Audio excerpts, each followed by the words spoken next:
The trade war continues, and no one seems to know what's going on. But is it affecting housing? Let's find out.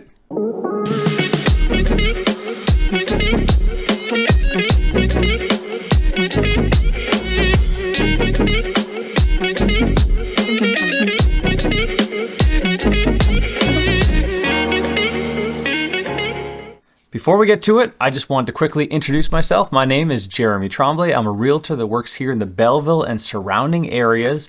If you have any questions after watching this about the markets, about buying, selling, or anything else, definitely reach out. My information is down below. You can send me an email, give me a call, send me a text. I'd love to hear from you. Also, be sure to subscribe, hit the thumbs up. Let's get to it. All right, so the stats are in for the month of April 2025, and we're going to quickly go over these. I don't spend a lot of time on these stats. I look at 4 in particular, and then from there we break down what is happening in the overall market, how is it affecting our local market, and hopefully get a few answers that can help you as you're moving forward.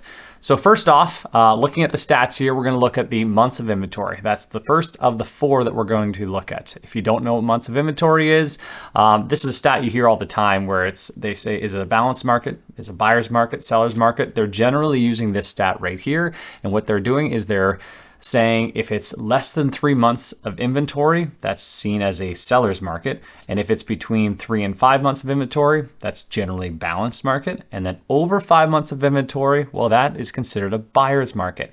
And what does it mean practically? Well, if you took all the homes that are on the market right now and they continue selling at the same pace as what they've been selling, how long until you would run out of homes? So no new listings came up.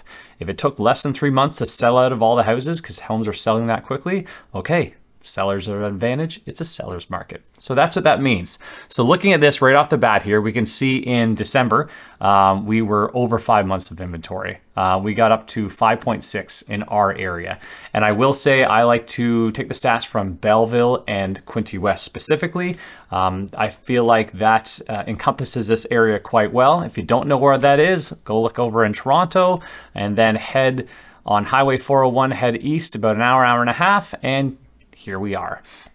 And so looking at that, these stats, we have come down steadily since December. December, we were, like I said, between 5 and 6 months of inventory, down, down, down, down. And then April, those stats came out and we have hit 3.3 months of inventory. So we are still in that balance range, but we are definitely teetering in between. There's a caveat here. Listen afterwards and we'll kind of give you the bigger picture. But from there, we look at the average sale price. So you saw last month in March, we were quite high up there at 597. This month, 548,000. I will always tell people when you're drawing from a smaller sample size in an area like this, these numbers can get skewed fairly easily because if you have your average pricing here, like you see between the 500 and 600,000 range, but then you have a few more homes that sell for over $1 million, well, that can have quite the pull on the overall pricing there. So take this with a grain of salt, but it does give you a rough idea. And I would say for the average detached home, this is the right range. That mid 500s is kind of what you're seeing. And then moving on from there, number of sales. And so this is where it's interesting. You can look at this chart year over year, and you can see last April, we were 160 sales roughly. And then you go all the way through towards December, where, like I said earlier, months of inventory had us more into a buyer's market. Well, right there, you can see that the number of sales were really low. That has ticked back up again. So April, we just hit 149 sales for this month. A little bit lower than last year, not too much. And then finally, days on market. I think this is a great stat because it sets people's expectations on both the buying and the selling side as to what's happening. So they're going in to buy a house here and a house comes on the market. They don't have to go crazy and think that they need to throw an offer in immediately. There might be some time to breathe there and think about it. And on the selling side, not to panic if your house doesn't sell within the first week or two, thinking there's something wrong. That's not the case. As we're seeing here, there is fluctuation, and generally with the seasons, you're going to see that it takes longer to sell in the winter months, and then you head towards the spring and fall, which are the more active real estate months. it tends to be a quicker sale process. And that remains true. April 2025, we are down to 26 days on the market. And for reference, the previous 2 months were 37 days on the market. And so things are selling that little bit quicker. You're seeing some homes that are starting to move, and that's generally because buyers have come out. And so houses are starting to move a little bit more. And so what do all these stats mean? What they're showing us overall is that things are moving. We're in a spring market in our area, and houses are selling. They're not, from what I'm seeing on the ground, you're not seeing a bunch of bidding wars. I mean, you're still seeing a few homes that have multiple offers, but they're generally selling around asking price. And then also, homes that are being listed are selling for a little bit below list price. People are making the offers conditional on inspection and financing, but you're also seeing some people willing to accept a sale conditional on the sale of the buyer's home, which wasn't a thing before, but now they're considering that.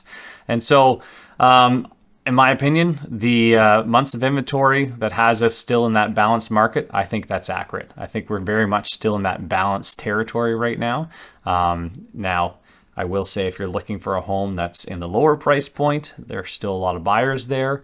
Whereas those that are looking for the newer builds, there just aren't as many being built because there aren't as many people looking to buy the new builds right now.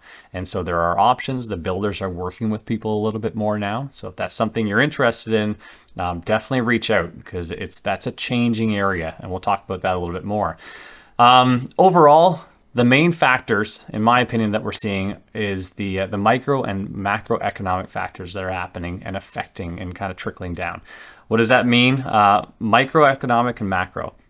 Microeconomic factors is when you're talking about like local real estate markets and the smaller areas, whereas a macroeconomic is the entire economy. And so one thing, and I alluded to it earlier about the trade war, well, it hasn't been resolved as of yet. Our neighbors to the south have different tariffs that they're placing on many different countries, and that's brought a lot of uncertainty, and there are a lot of people that are sitting back still. They are not going out of their way to purchase because they're uncertain as to what's going to happen next. When I'm recording this here today, there's progression every day. We're hearing about the US and China potentially putting a pause on their tariffs, bringing them down, coming to agreements. And when you hear something like that between two of the world's largest economies, then you think about Canada and the States. Well, if we can get ourselves into a position where we get an agreement in place, a lot of that uncertainty can go away, in which case people start to breathe a little bit. And that may see more people coming into the market willing to purchase. And another thing that it will affect that overall market is interest rates. Right now, you're buying a home, fixed rates, talk to your mortgage advisor, but they're looking in that low 4% range for a fixed mortgage.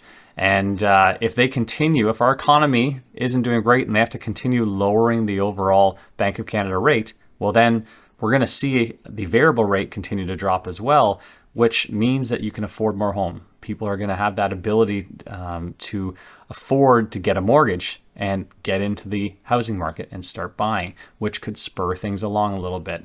And so really, I think it's a matter of a little bit of a teeter-totter between what are the global markets doing, where's Canada going to land? If the States and Canada don't come to an agreement and our economy suffers, well, suddenly there's more fear. It can be quite bad for our market. Whereas if we come to a point where we have an agreement between the two countries, and then our economy shows it's doing really well, and the Bank of Canada is confident and they just keep rates as is, well, then we could continue on with a little bit more balance, or we could start to see a little bit more pressure on the market, people coming into the market. And so very much something that's evolving. I would say almost daily, if you're watching the news, there's evolving, but all the stuff that you see happening on that macroeconomic level, the full economy, it slowly comes down into little economies like we are seeing here in Belleville and Quinte West. So it's a great conversation to have. Like I said, if you are interested in continuing this conversation, you have more questions. I love going back and forth with people, bouncing ideas off of one another. But ultimately, what I tell everybody that asks the question, well, what should I do? I will say, as you can see, there's uncertainty. But We do have the numbers in front of us. We do know what's happening locally and what things are feeling like. And if you find out where you are on the buying side or selling side, use the data you have today, make your decisions based on what you know today, not based on predictions of what may happen, because nobody knows what's going to happen next. So once again, I appreciate you sticking around. My name is Jeremy Tremblay. I really appreciate it if you could hit the little thumbs up. And if you have more questions, don't hesitate. Send me a quick email. Let's connect. Till next time.